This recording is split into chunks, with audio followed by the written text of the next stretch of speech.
Arlington National Cemetery, a somber place of remembrance and respect. But for these three Gold Star women, it also inspires strength and resilience.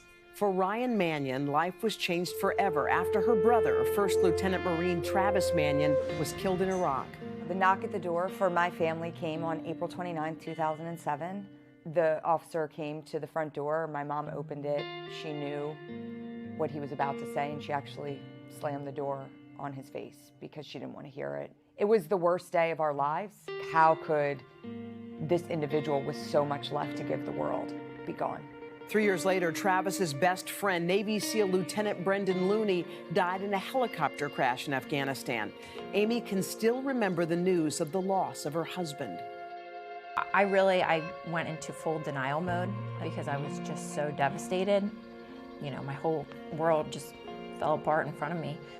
For Heather, it was 3 a.m. when she heard of the news that her husband, Marine First Lieutenant Robert Kelly, was killed in Afghanistan. It's really just kind of the worst news you can get, obviously, and I think once they said that, I felt like there was nothing else to be said. I didn't know how to react. It felt like my world had ended when Rob died. I very much denied that I was grieving. I had a awakening moment where I thought, okay, I have to change. And you know, I worked with a therapist to really kind of help me manage my grief and process my grief. And I am so happy to say that I've come out so much stronger on the other side.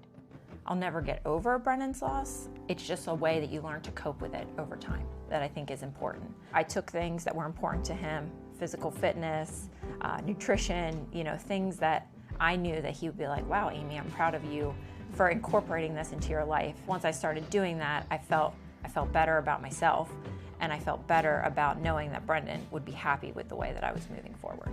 Moving on in life does not mean that it erases your past. You know, I just got married a couple years ago to my husband Joel, and 7 weeks ago to today, we had our first baby girl, Grace.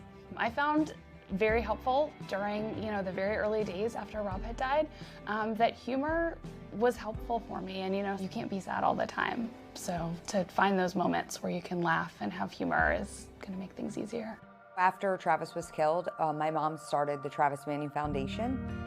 And today we are a community of over 120,000 members led by veterans and families of the fallen. And we challenge other families to get out there and be of service to their community. I first found the foundation after my husband passed away. I met Ryan at an event. Meeting people that I can see myself where I was 5 years ago is very impactful.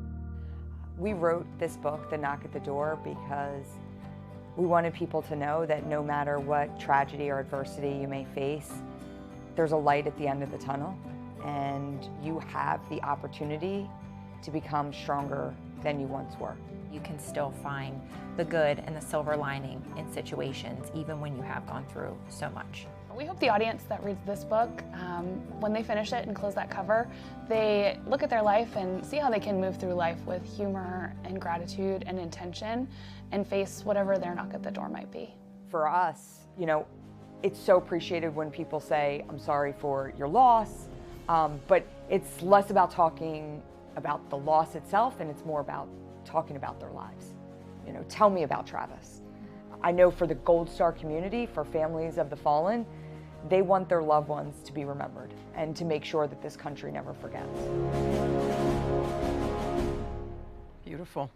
For more on the knock at the door, head to today.com/shop.